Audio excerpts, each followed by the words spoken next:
Welcome back, everybody. We find ourselves in my garage. We're taking it back old school on this little install that we got going on here. It's just gonna be me and the trusty free labor assistant because he's not getting paid to do this gig at my crib. Literally, we had the boys over at RV6 plug us up with a catted downpipe and what might be the first production front pipe for the FL5. Now we've already gone ahead and installed the RV6 660 red ball bearing turbo. Is that right, Morris? Fact check? Yeah. So we went ahead and we got that installed. It's running great, nice turbo, but we're gonna pair it up just to make sure we get everything looking nice with the RV6 system.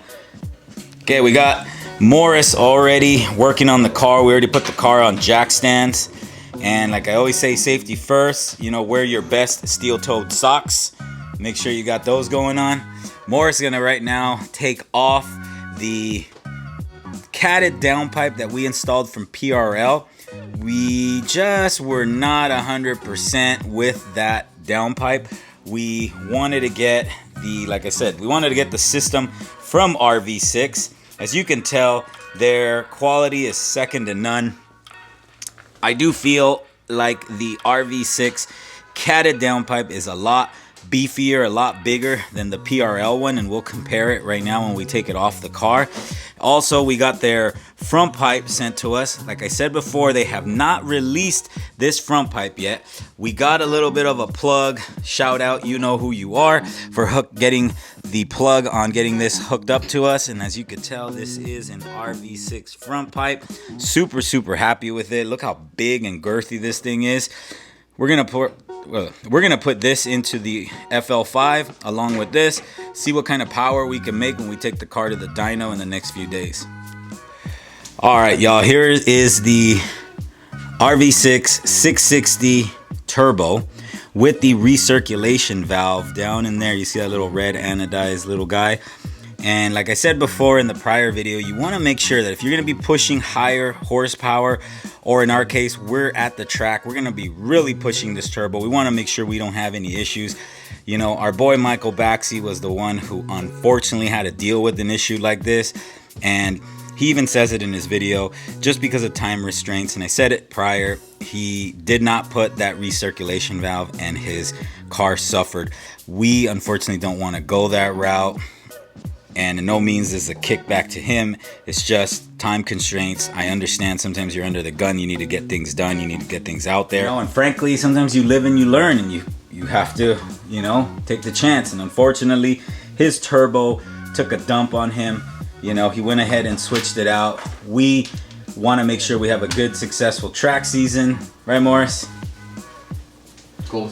He's not under the payroll right now, so he's not speaking too much. Morris was just saying global time attack. You know, hopefully we get to those, you know, skill levels that we do that. Again, we appreciate all the collabs, everybody that's been with us on this project. Big shout out to Rich over at RV6 for plugging us up. First of all, with the turbo, the R660. RV6 660. Yeah, for plugging us up on the turbo, and then now for plugging us up with the downpipe and the front pipe. You know, we should get a quick little audio clip. Oh, it might sound wonky though, because it's cold. Oh yeah, just go ahead. This is gonna be a cold start as reference.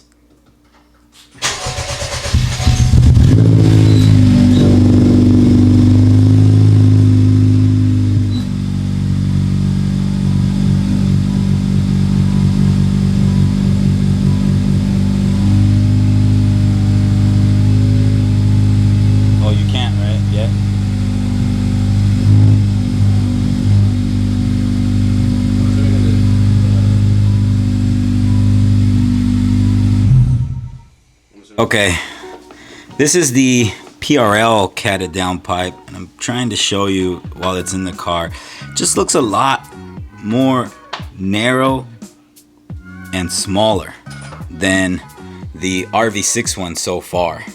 I'm hoping that we get some significant changes when it comes to the changing of this.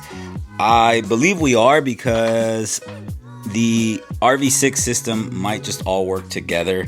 You know, the same proper clearances and tolerances when it comes out of the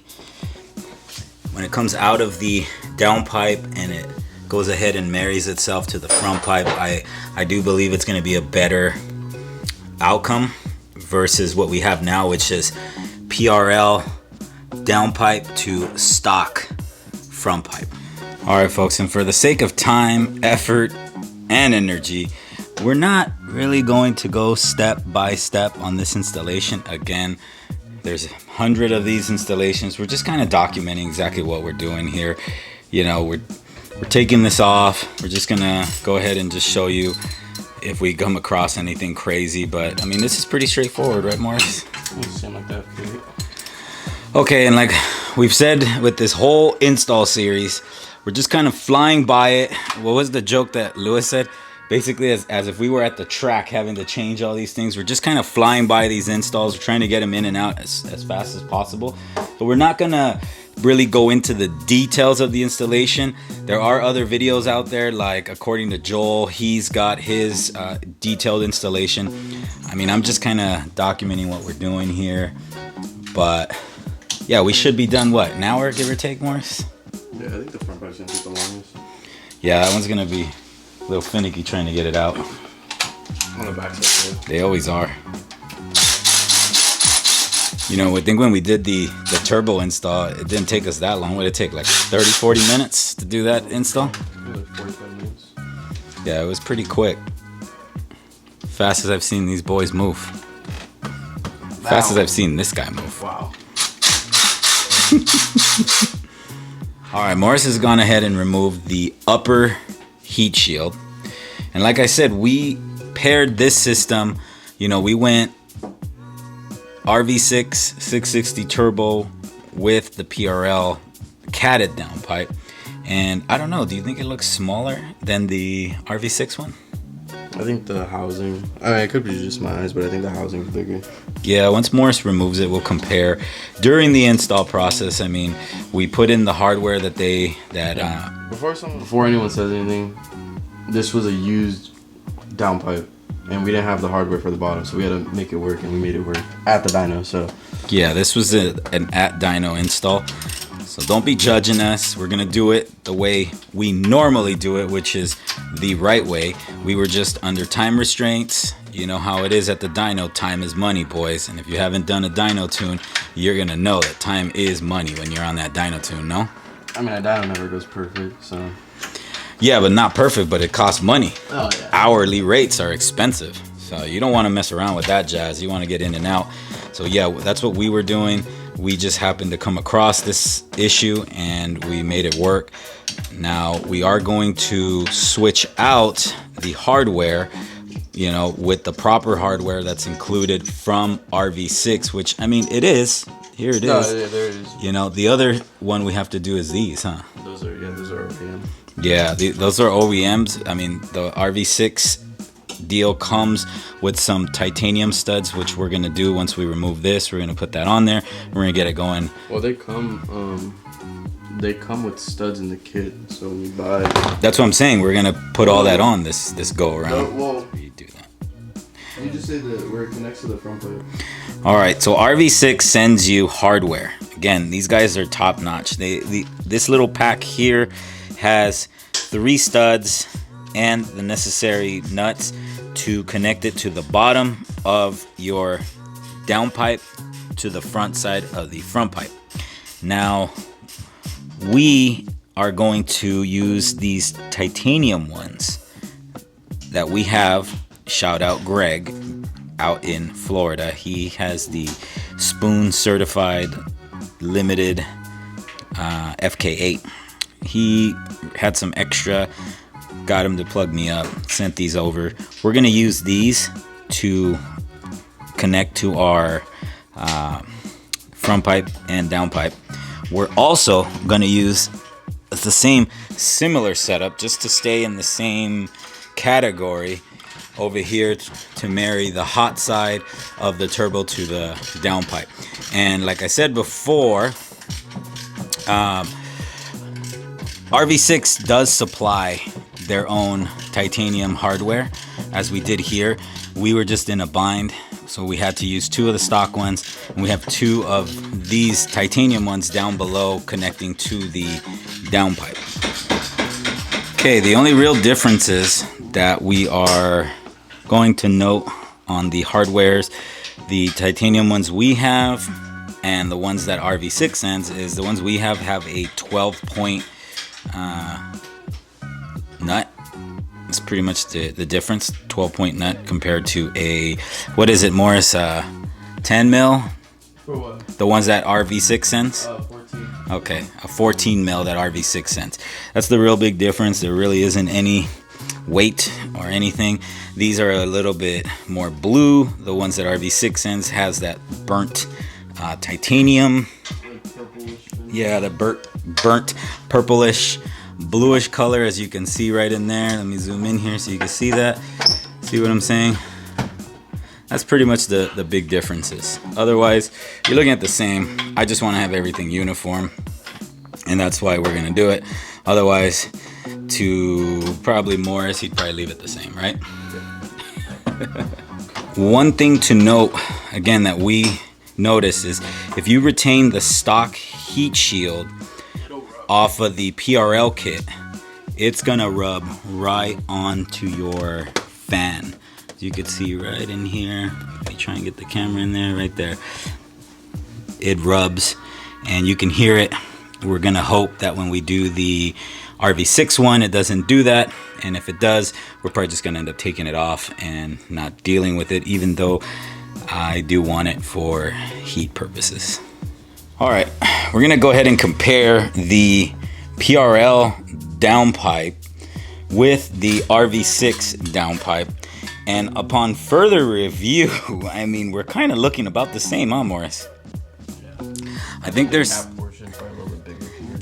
Yeah, that's what I was about to say. The cat area is a smidge bigger. You see that there compared to here?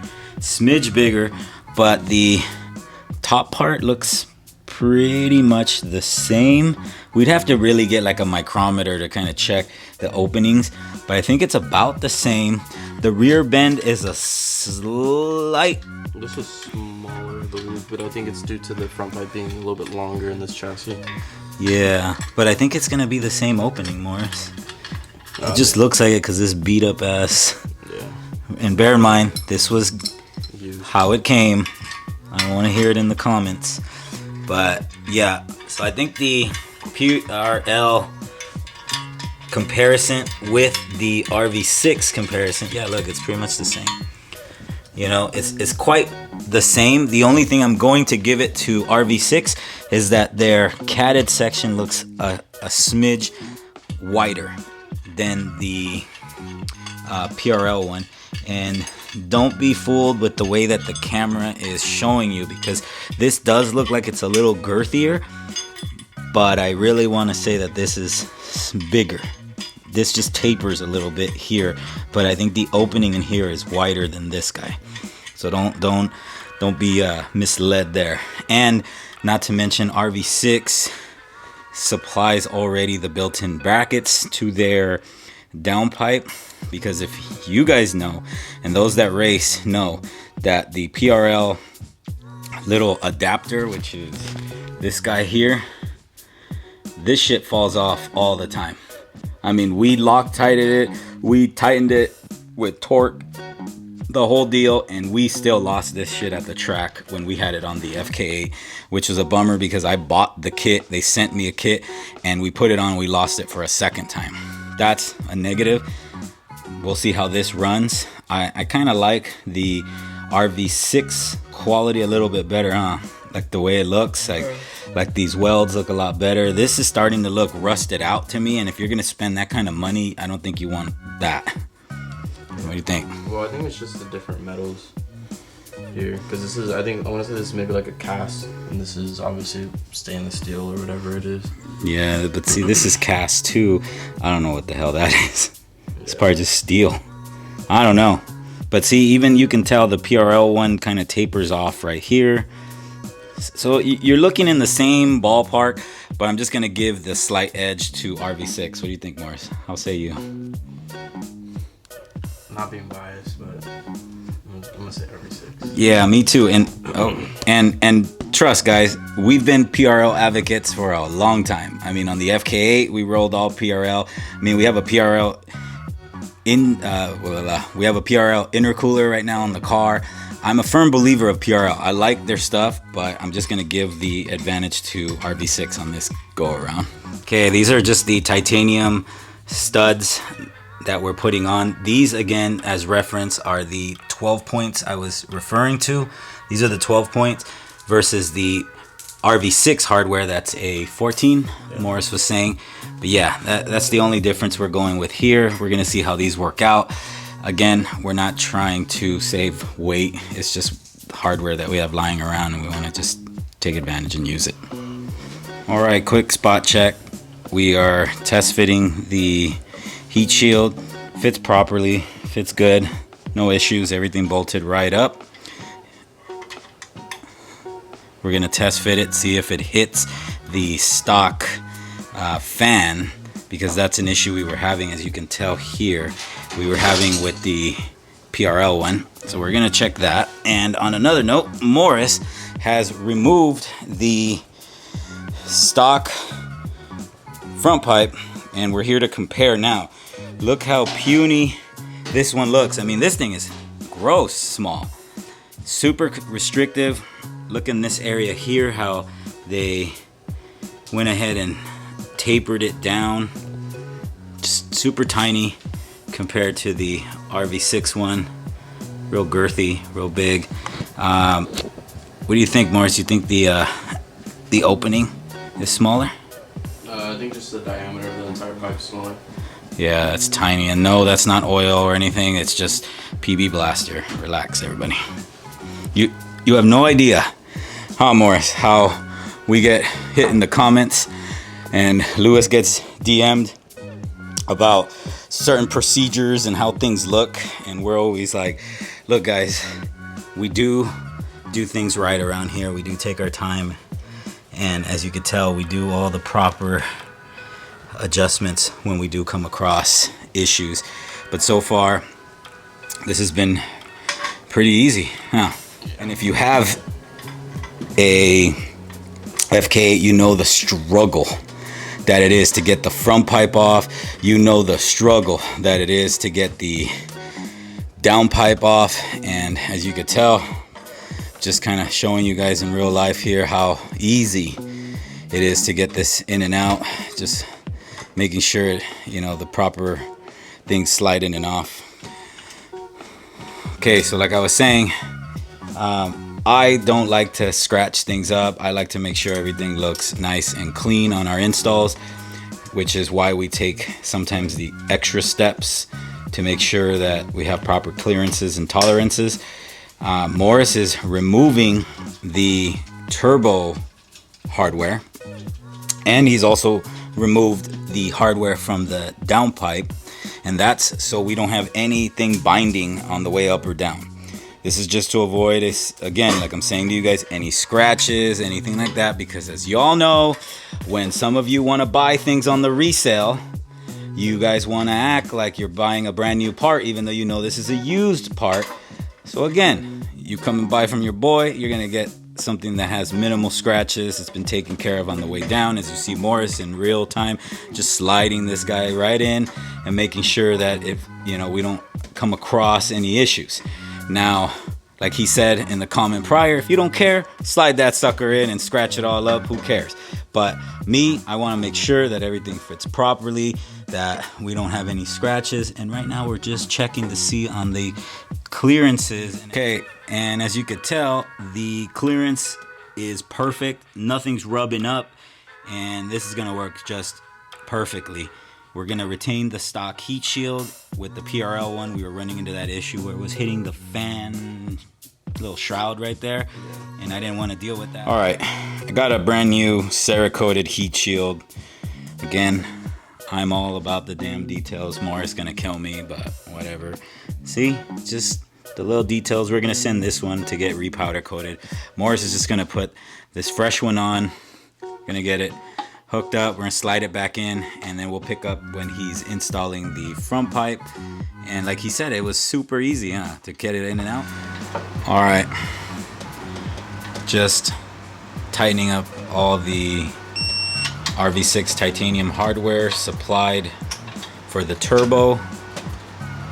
And as you see, we were able to install the downpipe with the heat shield that I wanted to make sure we held onto. Again, we're always trying to mitigate heat in this engine. And it looks like we're good to go here. I mean, look at this turbo. This turbo is pretty big, huh, Morris? Look at the last one. Yeah. It's capable of like 500. I mean, the PRL 700 is still bigger than this, right? It's bigger, but it's more laggier. Yeah. For a drop-in, so I think it's the laggiest turbo you can get for a drop-in. RV6 still has that little bit of lag, but when it hits the top end, which is around what, 4,000 RPM, that's what we're seeing on the graph. This thing kicks. I mean, this thing kicks. Morris stated he could handle this power. He hasn't been able to handle it.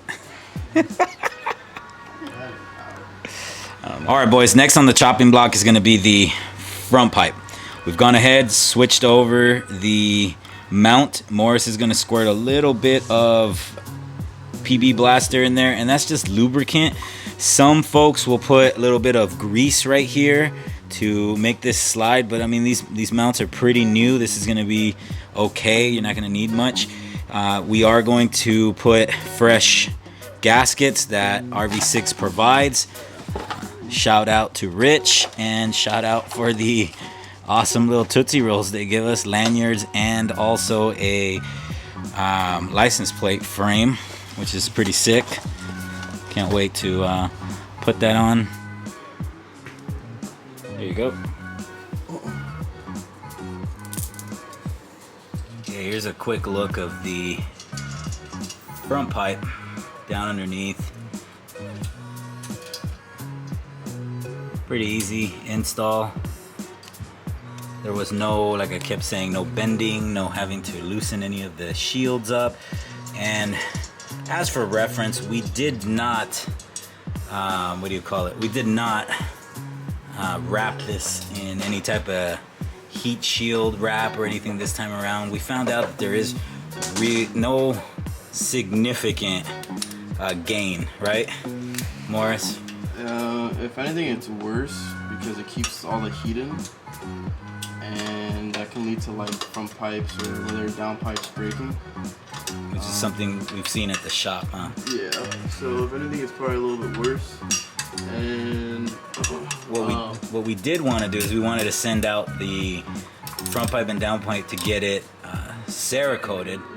But our Cerakoter seems to be out on vacation right now. He hasn't been hitting us back up. And since we have a dyno session on Monday, for the sake of time, we just need to get this put on. Maybe in the future we'll do it. Just right now we don't have the time. Time's not on our side. We need to get this car back out on the dyno and finish up doing what we got to do to get this thing track ready, since we are looking at the end of September right now.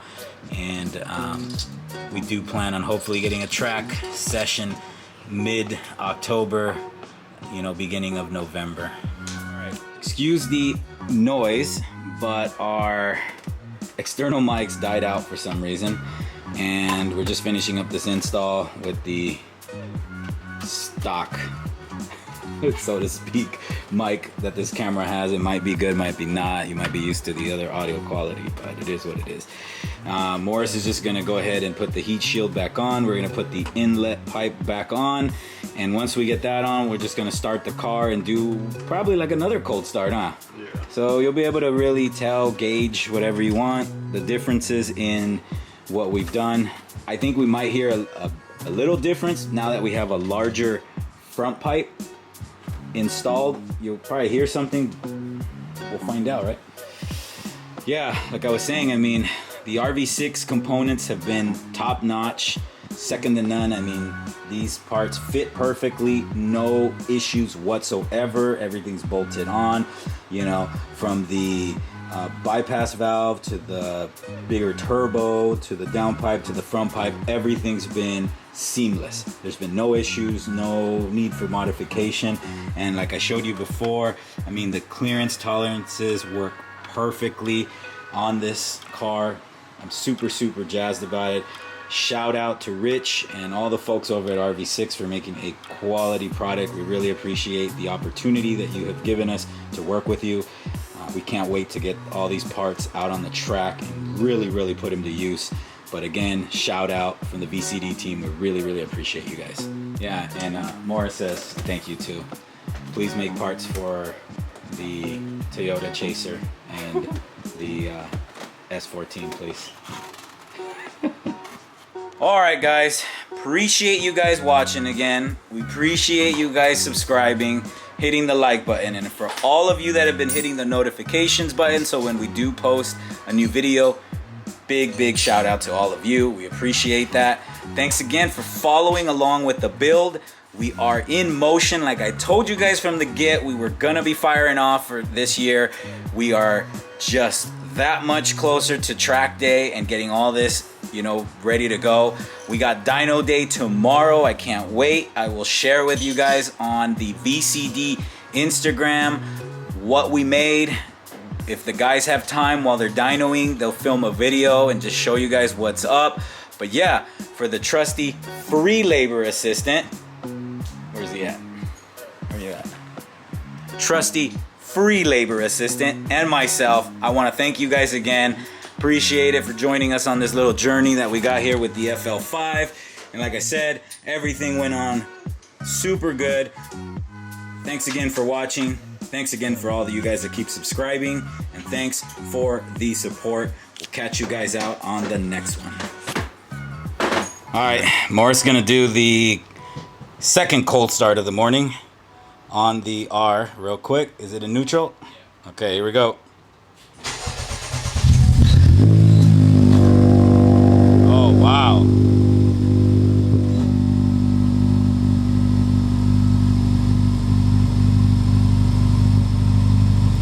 Wow. Yeah, I can honestly say it's a bigger difference, guys.